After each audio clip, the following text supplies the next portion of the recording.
Welcome to the Content Amplified podcast, brought to you by Masset. Our goal is to help you get more from your marketing content. Each episode is a 10 to 15 minute interview with industry experts that share amazing insights to help you squeeze as much juice from your content as you possibly can. Here's today's interview.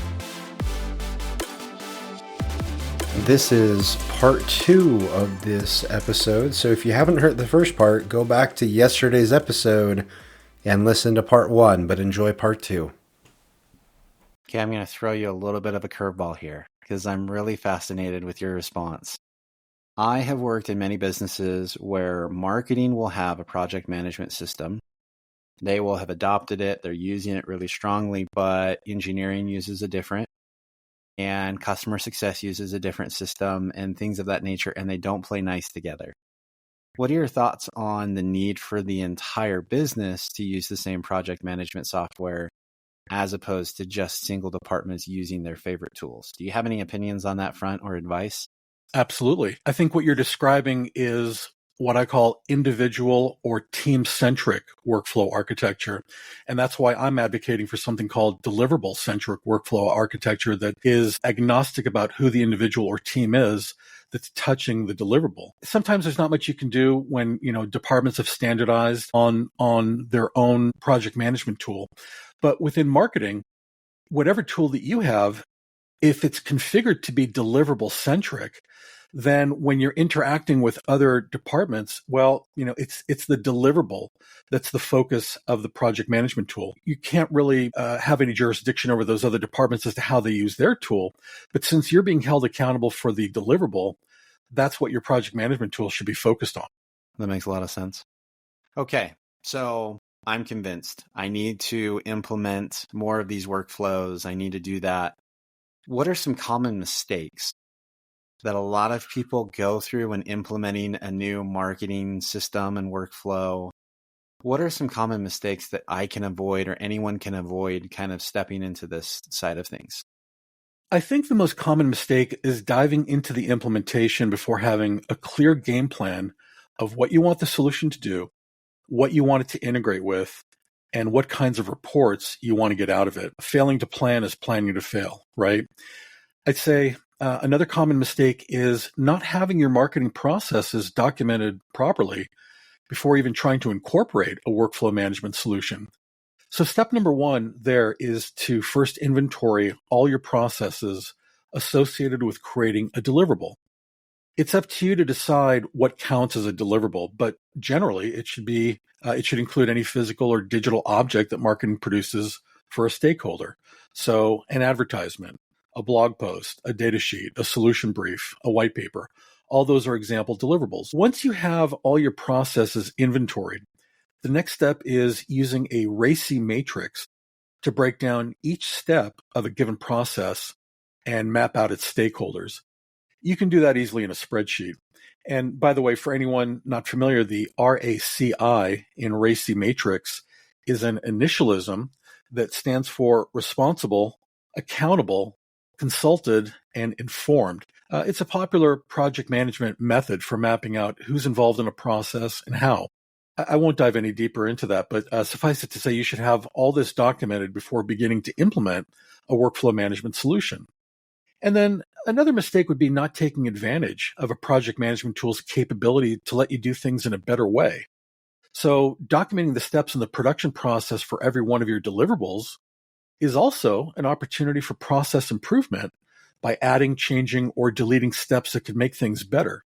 For example, let's say your marketing team is currently receiving requests for deliverables informally through email or in Slack or in passing during Zoom calls. Now you can use a workflow management solution to have stakeholders submit their requests formally through an online form. And that form can, at the time of submission, capture all the information that marketing needs to process the request, mitigating the need for back and forth clarifications. So we talked a little bit about the collaboration with other departments, with the actual software, but how does collaboration really play a role in marketing workflow management? Like, how can you build that? How can you really align with other teams? Yeah, this is a good follow-on topic to discuss because the act of streamlining and modernizing a marketing department's processes is a transformation that can be jarring for some staff. In extreme cases, it might even trigger resistance. That's obviously the opposite effect of what you want as a CMO when you're trying to elevate marketing's workflow management game. I'd say a critical factor in promoting cross-functional collaboration, gaining buy-in and acceptance from the staff members most closely involved with a given process. So, for example, if we're documenting a RACI matrix with all the steps involved in producing a white paper deliverable, your opening move shouldn't be to just pontificate, this is how we're going to do white papers from now on. Instead, get all the participants in the process, including those outside of marketing, to participate in how they see the process functioning and encourage their input on suggestions for improvement. Then incorporate the ones which make the most sense. A good marketing executive should know that instilling a sense of personal ownership in your staff should help inspire a personal desire within them to see a transformation like this succeed. So don't be afraid to let your team drive the transformation. Many of them are secretly yearning for a better way of doing things anyways, and will be grateful when given an opportunity to do just that. I love the inclusion of everyone in the process. I think that makes a lot of sense. Good marketing leaders love measurement and data and tracking.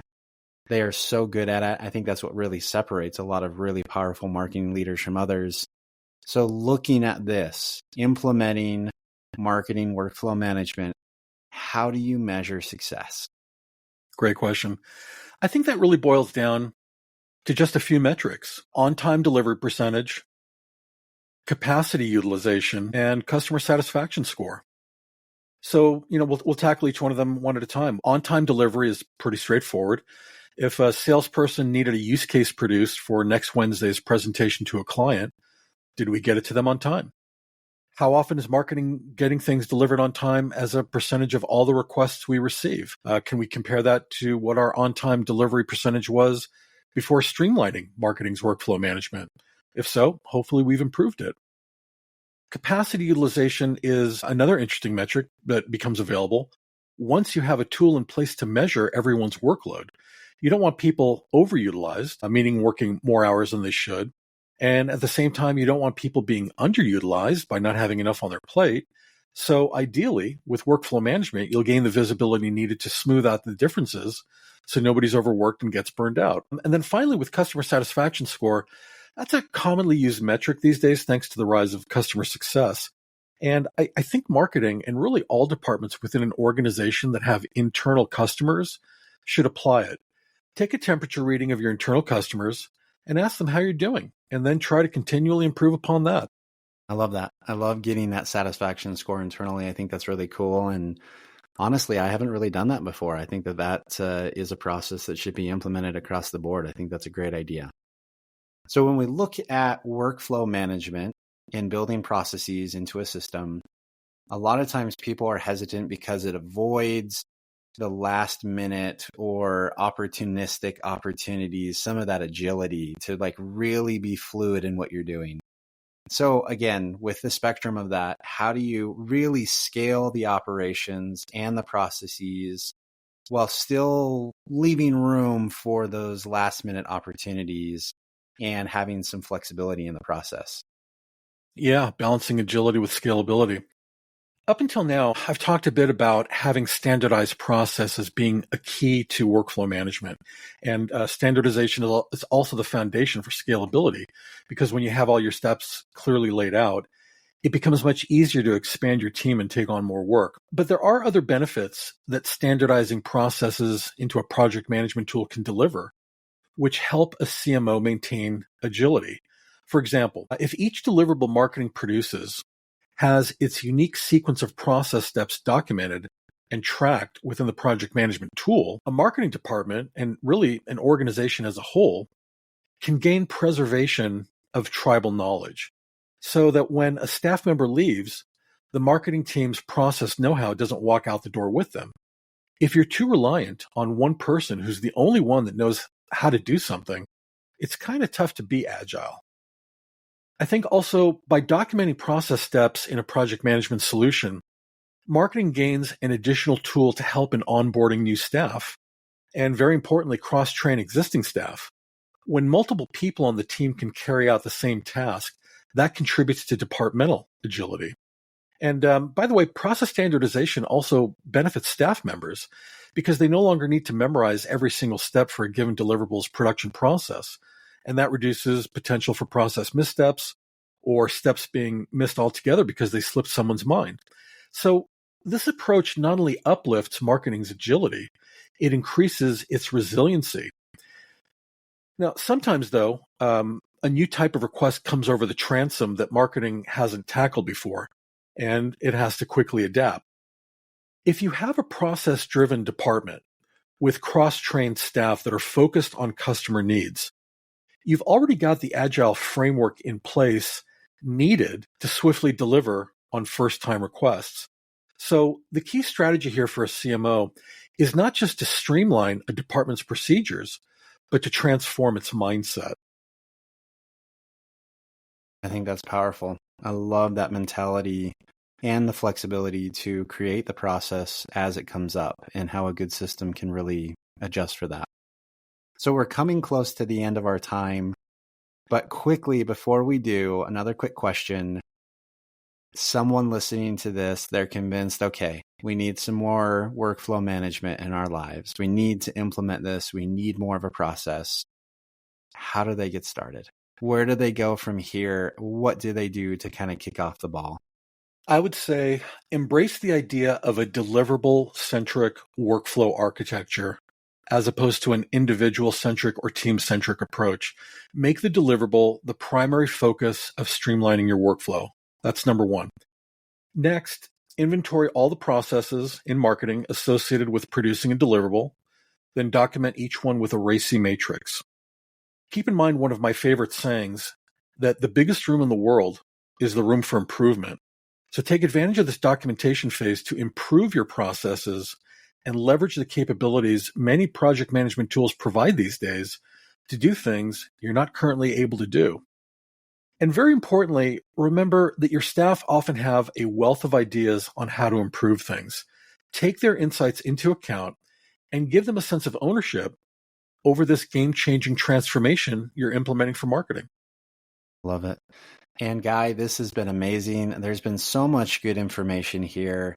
In fact, we're going to make this into a two-parter because there's so much that we want to make sure that we can include.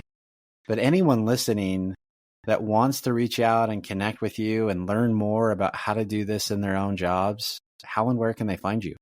Probably the easiest way is just to reach out to me on LinkedIn. My name is spelled Guy, G-U-Y, and my last name is Nadivi, November, Alpha, Delta, India, Victor, India. I'll be happy to accept your request and answer any questions you may have. I love it. Well, Guy, again, thank you so much for the time and all the insights today. Really appreciate it. Thank you, Benjamin. It's been a pleasure. Thank you for listening to the Content Amplified podcast. Please subscribe and leave us a review. And for additional ways to get more out of your content, visit our website at getmasset.com. That's getmasset.com. And tune in next time to the Content Amplified podcast.